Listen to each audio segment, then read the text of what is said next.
월간왕민구 1호로 오늘도 법영상 분석 전문가 황민구 소장님과 함께합니다. 안녕하세요. 네, 안녕하세요. 작년 말에 너무나도 비극적인 사고가 일어났죠. 제주항공 여객기 참사 희생자분들을 깊이 애도하고 부상자와 유가족분들께 진심 어린 위로의 말씀을 먼저 드리겠습니다. 오늘 월간왕민구는 조금 급하게 진행하게 됐는데요. 사고 다음 날 소장님께서 저한테 바로 연락을 주셨잖아요. 네, 사고 당시의 상황이 촬영된 영상이 뉴스에서 공개가 됐잖아요. 근데 영상 분석가로서 희생자와 유가족분들에게 도움을 드릴 수 있는 부분이 있을 것 같아서 이거를 한번 해보자고 말씀드렸습니다. 특히 이런 참사가 발생을 하게 되면은 의혹을 제기하는 사람들이 이건 저거 아니야? 저건 저거 아니야? 하면서 또 의혹을 만들면은 진실이 가려지는 게 두렵더라고요. 그러니까 이제 사고 원인 두고도 여러 가지 추측들이 네. 나오고 있고 진실을 가리는 것도 있지만 피해자분들을 되게 흔드는 거거든요. 그렇죠. 그래서 그런 점에서 오늘 소장님이랑 영상에서 지금 시점에서 할 수 있는 얘기들, 네. 알 수 있는 팩트들은 정확히 짚고 넘어가면 좋을 것 같아서. 이후에 이제 블랙박스라든지 음성 기록 장치들이 이제 나올 거예요. 다른 게 나오면 좀 바뀔 수는 있지만 제가 본 영상 분석상에 나오는 팩트는 그대로 그냥 전달드릴 예정이에요. 현재 가능한 분석을 하는 거고 네, 맞습니다. 추후에 더 많은 영상이 나온다면 그때 다시 네, 그때 다시 또 추가로 보완하도록 하겠습니다. 네. 예. 모르시는 분들을 위해서 타임라인을 한번 살펴볼게요. 8시 54분경에 무안공항에 착륙하겠다라고 하는 허가를 받아요. 그 다음에 57분경에 관제탑에서 조류 활동 주의 경보를 내립니다. 그리고 나서 2분 후인 59분경에 1차 착륙 시도 후 조난 신호인 메이데이 요청을 반복하면서 결국에는 착륙하지 못하고 복행 통보를 해요. 9시경 사고 여객기 복행 후 재접근 시도. 그리고 9시 1분경에 관제탑에서 19번 활주로로 돌아서 착륙하라고 허가가 났고요. 그리고 9시 2분경에 선해후 반대편 활주로에 2차 착륙을 시도해요. 이후 활주로 끝으로 이제 착륙하다가 외벽을 충격하면서 참사가 발생한 거로 보시면 돼요.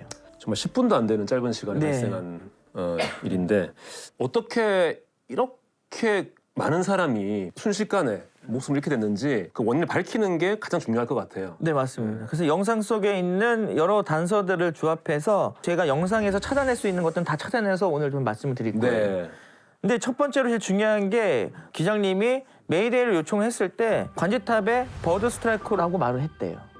그러니까 버드 스트라이크가 뭐냐면은 새떼가 날아와서 엔진이나 기체에 충돌함으로써 발생하는 현상을 버드 스트라이크라고 얘기하거든요. 그렇기 때문에 이게 사고의 원인일 가능성이 높다라고 이제 추정이 되는 거죠.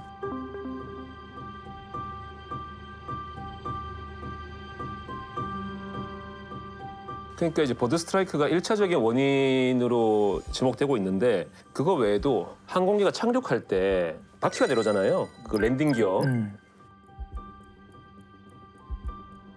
그 랜딩 기어가 내려오지 않은 것도 좀 이상하다, 이 미스터리다라고 하는 얘기들도 많이 하잖아요. 네. 지금도 좀 핵심이 그거예요. 지금 영상을 봤지만 랜딩기어가 안 내려와 있거든요. 그렇죠. 네.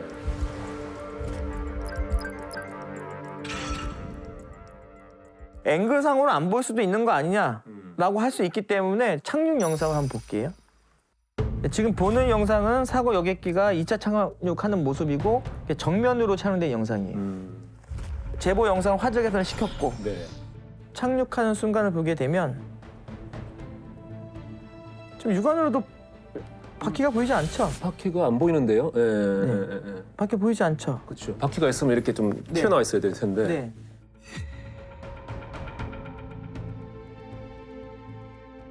그래서 이거를 유사한 항공기를 만들어서 모델링을 한 다음에 유사한 각도로 시뮬레이션을 해본 거예요. 오. 바퀴가 내렸을 때 어떻게 보여되는지.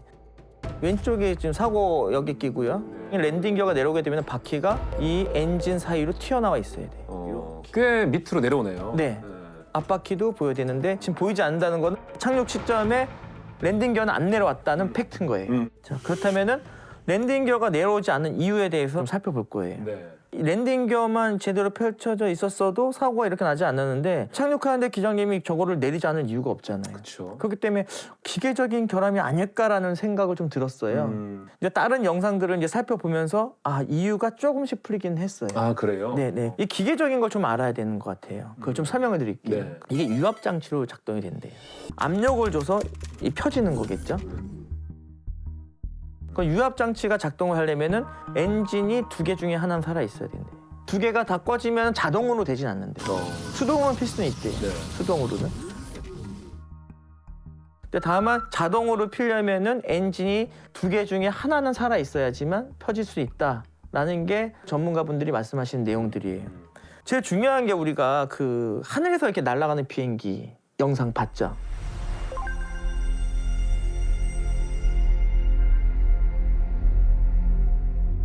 근데 그 영상을 보게 되면은 우측에서 엔진에서 빵 터지는 영상이 식별이 되거든요. 맞아요. 우측에서 불이 이렇게. 네, 빵 터지는 영상. 이제 그 영상을 제가 화질 개선시켜 보니까 특이점들이 좀 발견이 됐어요. 그래요? 네. 뭐라고 주장했냐면 사람들이 야, 한쪽에만 엔진이 터졌네. 그럼 한쪽에 엔진이 살았으면은 유압 장치가 작동돼서 랜딩기가 나와야 되는데 왜 유압 장치가 안 내려왔냐? 라고 주장을 또 해요. 이 사건의 가장 큰 핵심 사항은 엔진이 하나가 살아 있느냐 없느냐에 따라서 사건이 바뀔 수 있을 것 같아요. 그렇죠, 그렇죠. 만약에 엔진이 살아있는데도 랜딩기가 안 펴졌다. 그러면 기계 결함일 수 있는 거예요. 근데 엔진이 2개 다 나갔다. 그러면은 안 펴지는 게 이해가 되는 거예요. 중요한 건 뭐냐면은 이 영상 같은 경우에는 언제 촬영됐는지 시점이 중요한데 8시 58분경에 촬영된 것으로 확인이 돼요. 1차 착륙하기 직전이에요. 그러니까 1차 착륙하기 전에 벌써 엔진 하나는 고장이 나 있는 거죠. 그렇죠. 그 명확히 보이죠. 네. 근데 중요한 건 우리는 우측 엔진만 봤지 좌측 엔진은 안 봤어요. 그렇죠. 그래서 그 부분을 이제 화질 개선을 시켜서 한 프레임씩 출력을 해봤어요. 그 영상에서. 네. 여기 보이시는 화질 개선 시켜보니까 좌측 엔진 꼬리 끝에서 흰색의 피사체가 보여요. 뭐가 보이네요. 네. 다음 프레임을 보게 되면은 안 보이죠. 안 보여요. 그리고 오른쪽 엔진 보시면은 엔진 쪽에서 동글동글한 미상의 피사체가 흘러나오고 있는데 왼쪽 엔진은 안 보이죠. 왼쪽은 없어요. 그러면 우측 엔진과 같은 이 현상이 네. 만약에 좌측 엔진에도 보인다면 어떻게 되겠어요? 그러면 좌측 엔진도 문제가 있을 수 있는 문제가 거죠. 있다는 얘기 아닐까요? 네. 이 현상이 순간적으로 다음 프레임에서 나왔어요. 좌측 엔진에도. 그리고 우측 엔진이 터진 후에 화면에서 끝에 살릴 때 좌측 엔진 쪽에서 또 하나 나왔어요. 좌측 엔진에서는 원래 아무것도 안 나오면 정상 엔진인데 뭔가가 나오고 있다 지금. 이게 뭔지 모르는 거죠? 네, 뭔지 모르겠어요. 다만 우측 엔진이 터지기 직전에 저 현상이 보였거든요. 그러면 뭔가 결함이 있었다는 증거 현상 중에 하나가 저 흰색 피사체로 보여지고 그게 좌측 엔진에서 지금 보여요, 똑같이. 그렇기 때문에 지금 이 상태로 영상만 봤을 때는 좌우 엔진 2개 다 문제가 있는 상태다. 이것도 화질 개선한 거를 지금 항공 전문가한테 여쭤봐도 되겠네요. 이거 촬영 끝나고 나서. 아니, 그래서 물어봤어요. 물어보셨어요? 네. 왜냐면 이게 정상적으로 비행했을 때 나오는 거다라고 한다면 제가 판단이 잘못한 거잖아요. 그렇죠. 그래서 물어봤는데 정상적으로 비행할 땐 저런 문제가 나올 수가 없대요. 자연스러운 비행이나 기류나 연기로 볼 수는 없다. 그렇게 말씀을 하셨기 때문에 엔진 결함일 가능성이 높아요. 지금 이 영상에서 보시면은 양쪽 엔진에 다 문제가 있었던 장면이 이제 8시 58분이었고요. 공교롭게도 항공기 위치 추적 시스템을 확인해 본 결과 8시 58분에 이제 시스템이 꺼져요. 이때 아마도 비행기 안에서 항로 추적할 수 있는 그 장비가 꺼졌을 가능성이 높고 아마도 이제 정기적인 결함 또는 자체적인 어떤 문제에 의해서 경로 추적 시스템이 꺼졌을 가능성이 높아요. 그렇다면 이거 꺼졌다는 거는 58분경에 엔진이 2개가 다 고장이 나면서 같이 꺼졌을 가능성이 충분히 존재한다라고 볼 수가 있는 거죠. 근데 만약에 이 시점에 엔진 2개의 문제가 생기고 여객기 내 자체에 뭐 전기장치 문제가 생겨가지고 랜딩 기어가 자동으로 안 내렸다라고 하더라도 수동으로 내릴 수도 있는 거잖아요. 그러니까 이런 상황에서 수동으로 내릴 수 있는데도 불구하고 최종 착륙할 때 안 내렸단 말이죠. 그거에 대해서 좀 의문이 생길 것 같아요. 네, 이 부분은 어차피 제 분야가 아니고 이제 항공 관련 기계적인 부분이기 때문에 항공운항학과 정윤식 교수님께 지금 질문하신 걸 똑같이 물어봤습니다. 랜딩 기어를 내리지 못하는 이유는 좌우측 엔진 2개 다 고장이 났다. 그러면 비행기가 상승을 못하고 급하게 돌아서 비행을 착륙시켜야 되는데 그 시간이 1분 30초 정도 시간밖에 없어요. 그 시간이면 저 같아도 내리지 않았을 것이다. 특히나 엔진이 2개가 다 고장났을 경우에는 조종관도 유압으로 작동 안 해서 순수 완력, 힘으로 작동을 시켜야 돼요. 그래서 아마 그걸 위해서 랜딩 기어 내리는 걸 포기하고 둘 다 조종관을 같이 잡고 있었을 가능성이 커요. 그렇기 때문에 시간이 너무 긴박했기 때문에 못했을 가능성도 배제할 수는 없다라고 보여주는 거죠. 그래서 이제 여기서 이제 또 추가적으로 이제 분석할 게 속도 분석인데요. 속도. 일단 속도 분석을 알아야지 이제 착륙 지점을 알 수가 있거든요. 네. 이 사고 여객기가 활주로에 내려서 벽에 충돌할 때까지 속도를 계산을 해봤어요. 아, 착륙한 다음에. 네. 그 속도를 계산해봤는데 어마어마한 속도가 나왔습니다. 이 화면에 보이시는 이 장면이 영상에서 9.5초경, 재생시간 9.5초경의 장면이고 여기 보시면 밑에 흰색 라인이 뭐가 있어요.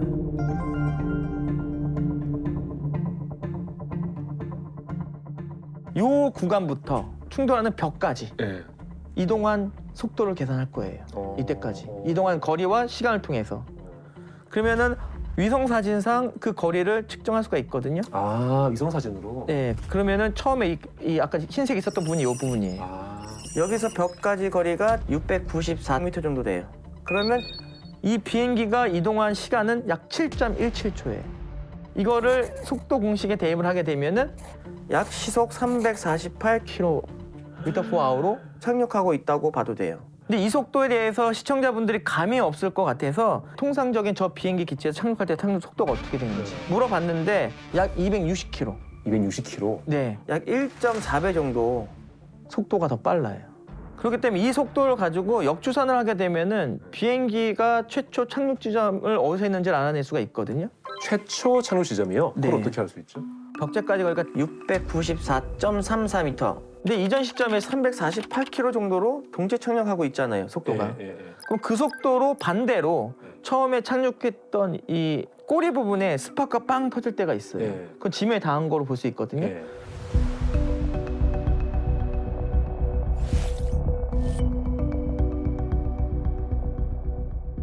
우린 속도를 아니까 역으로 추산을 하게 되면은 이 흰색 부분에서 꼬리가 닿은 데까지 거리를 계산할 수가 있어요. 그러면 아까 계산한 거는 이제 편의상 이제 흰 게 보이니까 여기부터 계산을 해서 네, 속도를 찾아낸 이 거고. 구간 찾아내는 거고. 네, 속도를 찾아냈고 그러면 이전 속도가 348km 정도 됐을 것이다라고 추산했을 때 이 정도 이동한 거리로 따져보면 몇 미터를 더 가야 되는지 이해됐죠? 이해했어요. 네.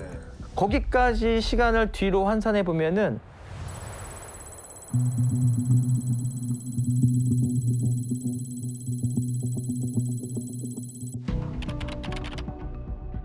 우린 속도를 아니까 역으로 추산을 하게 되면은 이 흰색 부분에서 꼬리가 닿은 데까지 거리를 계산할 수가 있어요. 그렇게 따져보게 되면은 저도 이거 보면서 좀 놀랐는데 흰색 부분부터 벽까지 거리가 지도로 확인해 보니 694.34m. 영상에서 비행기가 움직이는 시간을 보면 7.17초가 걸렸어요. 이 두 값으로 속도를 계산하니까 약 348km/h가 나왔어요. 이 속도로 처음 비행기가 착륙한 위치를 이제 찾아볼 건데요. 영상을 보면 착륙 후 흰 부분까지 걸린 시간이 약 7.5초고요. 이 값을 공식에 대입해 봤을 때 착륙 지점부터 흰 부분까지는 726.13m. 그리고 앞에 측정한 694.34m와 더해보면 벽에서 1.4km 정도 떨어진 위치.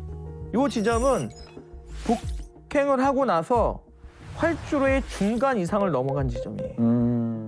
50% 이상을 넘어갔어요, 벌써. 그러네요. 그러니까 반도 못 되는 약 한 40% 정도에 되는 활주로밖에 못 썼다라고 보시면 돼요.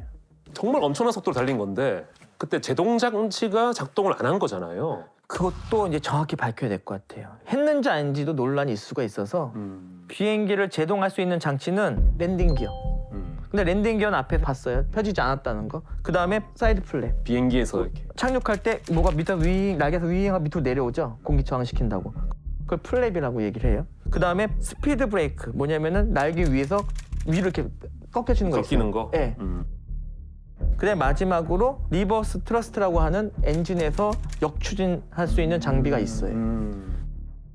랜딩 기어를 제외하고 나머지 것들이 작동되는지를 볼 거예요.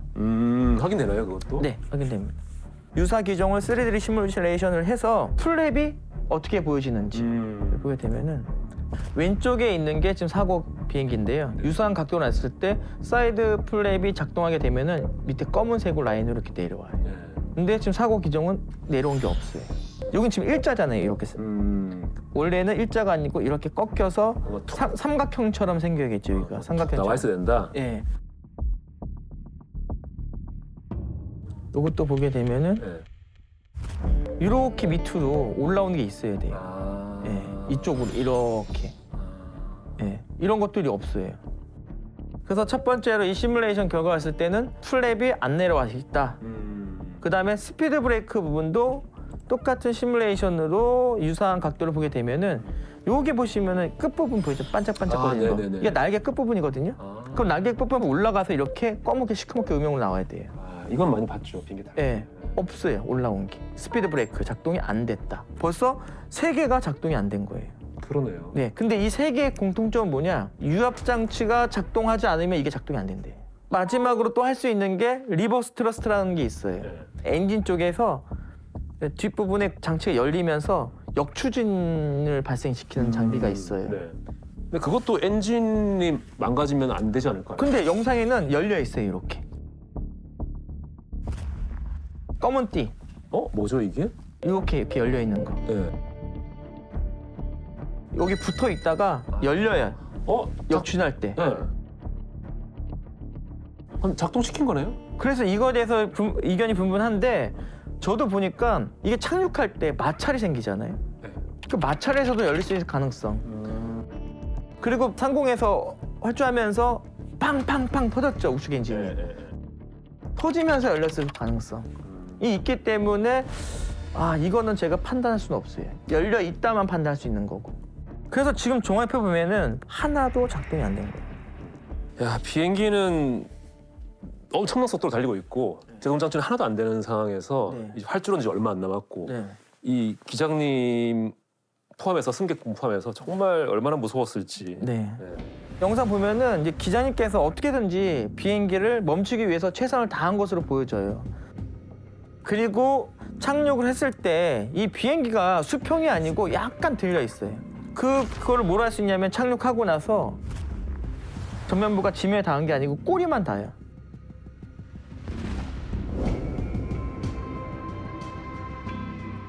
여기 보면은 떠 있죠. 어느 정도. 엔진, 네. 떠 있어요. 엔진 지면에 떠 있는데 뒤에서 연기가 나왔는데 네. 여기 지금 이거 긁고 오는 거 이거. 이 이유는 뭐냐면 비행기가 살짝 들려 있어요. 엔진은 떠 있네요. 예. 뒤만 지금 긁히고 있는 건데 요 각을 재보니까 약 3.4도 나왔어요. 기울기가. 3.4도. 그러니까 기체가 약간 3.4도 이렇게 들려 있는데 아마도 추정이지만 이 기장님이 할 수 있는 거는 동체를 살짝이라도 들어서 속도를 저하시킬 수 있는 방법? 그게 전부였을 걸로 보여져요. 왜냐면 기체가 들리면은 공기 저항 때문에 속도가 감소된다고 하더라고요. 그렇기 때문에 3.4도 정도 이렇게 든 것 같아요. 이런 걸 봤을 때는 기자님께서 최선을 다해서 비행기를 멈추려고 시도를 했다라고 보여집니다. 지금까지 영상 분석을 한 걸 바탕으로 해서 사고 당시 상황을 재구성한다면 어떻게 되는 걸까요? 이거죠. 처음에 비행기가 착륙을 시도를 했을 때 버드 스트라이크로 인해서 엔진 2개가 파손이 됐고 돌아서 바로 내려오는데 활주거리가 짧았고 감속하려고 뭘 해도 작동이 하나도 안 됐을 것이고 그 상태에서 348km 이상의 속도로 충돌을 해서 이 큰 참사가 발생했을 가능성이 높다라고 보여져요. 촬영일 기준 현재 음성 기록 장치는 추출해서 분석을 하고 있다 그러고 블랙박스 비행 기록 장치는 미국에서 분석을 하는데 꽤 시간이 걸린다 그러더라고요. 네. 그런 분석들이 다 이제 끝나서 이 참사에 대한 조각이 다 맞춰지면은 처벌도 중요하겠지만 그 전에 앞서서 개선할 수 있는 시스템은 어떤 게 있는지 꾸준히 관심과 고민해야 될 것 같은 생각이 듭니다. 네, 맞습니다. 네. 이 사고 관련해서는 앞으로 또 추가적인 어떤 영상이나 사진 같은 게 확보가 된다 그러면은 저희가 또 월간항민구에서 다뤄보도록 하겠습니다. 그동안 월간항민구에서 여러 사건을 다뤘었는데 이렇게 급하게 준비한 거는 처음이에요. 네. 그 유가족한테 제가 도움을 줄 수 있는 게 할 수 있는 게 영상 분석밖에 없더라고요. 뭐 이 영상 보시고 혹시나 뭐 여객기라든지 공항 쪽 관계자분들이든 뭐 유족분들이든 뭔가 영상 사진 관련해서 분석 도움 필요한 게 있다 그러면은 소장님께 연락을 드리시면은 되겠죠? 일단 뭐 이런 자료를 다 주시면은 제가 성심성의껏 제가 아는 선에서 다 분석을 해드리도록 하겠습니다. 네. 월간항민구 1월호는 여기까지입니다. 다시 한번 제주항공 여객기 잠사로 희생되신 모든 분들의 명복을 빌고 유가족분들께 깊은 위로의 말씀을 전합니다. 또한 부상자분들의 빠른 회복을 기원하겠습니다. 저희는 그럼 다음 호에서 뵙겠습니다. 고맙습니다.